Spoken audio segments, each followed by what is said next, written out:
I used to have this idea that style was not that important, that we have the ability as architects to create within a lot of different styles and a huge range of design capabilities. But the more I progressed through my career, the more I realized that I might have been wrong. Your style is possibly more important than I thought.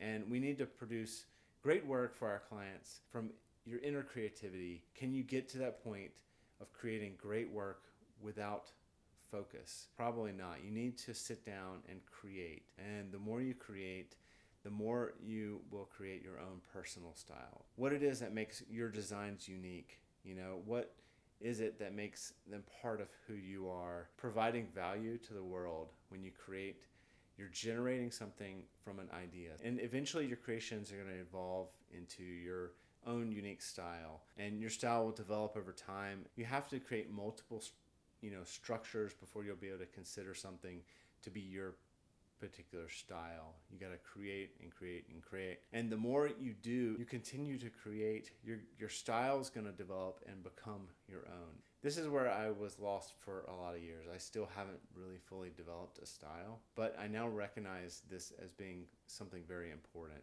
What do you want to explore further? Think about how you can contribute to that, and your style will develop from that repeated exercise.